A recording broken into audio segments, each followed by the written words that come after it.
जो जो प्रधानमंत्री जी से सवाल पूछता है उसके यहाँ ED, CBI, income tax, SFIO, DRI, Assam के कोकराझार जिले की पुलिस, ट्रोल आर्मी पीछे तो लगती है। मैं कोई आश्चर्यचकित नहीं हुआ। मुझे एक चीज का आश्चर्य हुआ कि उसी दिन क्यों नहीं आई। 3-4 दिन कैसे लग गए? सीबीआई कुछ बिजी होगी या क्या रणनीति बनाई होगी, मुझे नहीं पता। पर सवाल जो सत्यपाल मलिक जी ने कहा, जो 4 दफा के गवर्नर बीजेपी के रहे हुए, जो बीजेपी के राज में 4 स्टेट्स के गवर्नर रहे, उन्होंने पूछा कि मोदी जी आपको करप्शन से ज्यादा फर्क क्यों नहीं पड़ता है? मोदी जी 300 करोड़ रुपए का इंश्योरेंस का दबाव राम माधव जी क्यों डाल रहे थे? उनका जवाब नहीं दिया। सीबीआई उनके घर पहुंच गई।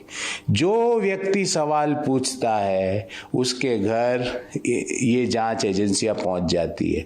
और महाराष्ट्र का एक सांसद खुलेआम कहता है कि मेरा ईडी, सीबीआई, एसएफआईओ, डीआरआई कुछ नहीं बिगाड़ सकती क्योंकि मैं भाजपा का सांसद हूं। हमने देखा हेमंत बिस्व शर्मा भ्रष्टाचारी नंबर 1 था जब वो कांग्रेस में था, आज वो ईमानदार नंबर 1 बन गया। ये फिल्मों के नाम नहीं है, ये भ्रष्टाचारी नंबर 1, ईमानदारी नंबर 1 फिल्मों के नाम नहीं है। ये उपाधियां है जो बीजेपी ये देख के देती है कि वो व्यक्ति हमसे सवाल पूछ रहा है कि हमारे पीछे खड़ा है। वैसे के वैसे जो मुकुल रॉय है वो भ्रष्टाचारी नंबर 1 थे जब वो टीएमसी में थे। जब वो भाजपा में आ गए तो वो ईमानदार नंबर 1 हो गए।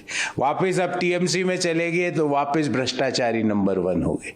तो देश सब चीजें देख रहा है और ये सारी चीजें बार बार इसी और इंगित कर रही है कि दाल में कुछ तो काला है।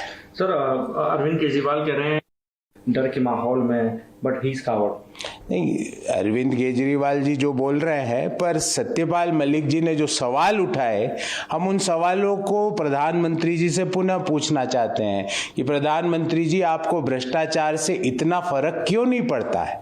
आपको पढ़ना चाहिए।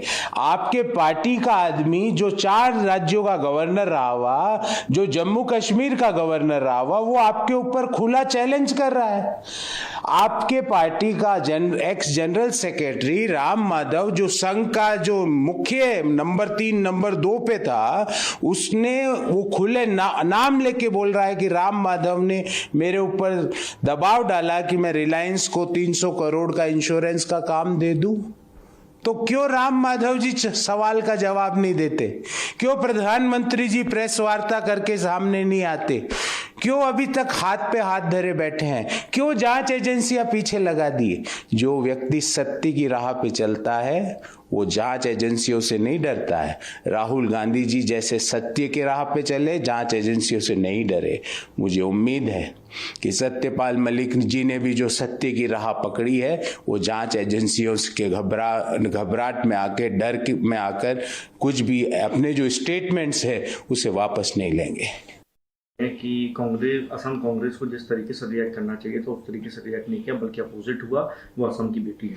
देखिए, ना कुछ है ही नहीं, उसका पहाड़ बनाने की कोशिश हेमंत बिस्व शर्मा कर रहे हैं। सवाल ये है कि आज लुइस बर्जर केस की घोटाले में उन्होंने क्या जांच करी? वो खुद डायरेक्टली उसमें आरोपी है, उसमें क्या जांच हुई? सवाल ये है कि भूमिहीन किसानों की जमीन उनकी पत्नी और बेटे की रियल एस्टेट कंपनी को ट्रांसफर हुई, उसमें उन्होंने क्या जांच करी? प्रतिदिन भ्रष्टाचार के एग्जाम्पल्स गुवाहाटी से आते हैं, असम से आते हैं। उनकी जांच नहीं करके ये चीजों को डाइवर्ट करना चाहते हैं, असम के लोगों का फोकस को डाइवर्ट करना चाहते हैं। और रही बात जो आपने केस की बात करी, कोई ऐसा इश्यू है ही नहीं। सर, शरद पवार ने नरोदा लॉ एंड कॉन्स्टिट्यूशन, तो देश देख रहा है कि किस तरह एक तरफ तो रातों रात जजमेंट दे दिया जाता है, राहुल गांधी जी को 2 साल की सजा सुना दी जाती है, उसके 24 घंटे के अंदर उनको डिस्क्वालीफाई कर दिया जाता है, उसके 24 घंटे के अंदर उनसे मकान खाली कराने का नोटिस दे दिया जाता है, उसके 24 घंटे के अंदर उनके फोन लाइन काट दी जाती है। ये लोग, ये देश के लोग, इस मिट्टी के बने हुए लोग डरने वाले लोग नहीं हैं। देश देख रहा है। और दूसरी तरफ किस तरह जो एक बड़ा मैं कहूँगा एक नरसंहार टाइप चीज हुई गुजरात में, उसमें कोई दोषी नहीं है। ये तो वही बात हो गई कि no one had killed them, किसी ने उनको नहीं मारा, सब निर्दोष है। मोदी जी, भारतीय जनता पार्टी के सारे कार्यकर्ताओं को, नेताओं को मैं पूछना चाहता हूँ, नेतागिरी, एक अपनी पार्टी की आइडियोलॉजी, ये सब एक जगह होती है, पर उससे भी बड़ी चीज होती है इंसानियत, उससे भी बड़ी चीज होती है एकता, उससे भी बड़ी चीज होती है मानवता। आप मानवता, इंसानियत और देश की एकता पे प्रश्न चिन्ह लगा रहे हो, उसको खंडित कर रहे हो। देश देख रहा है और लोकतंत्र में देश अपना बदला ईवीएम मशीन पर बटन दबा के लेता है। आपको उसका खामियाजा भुगतना पड़ेगा।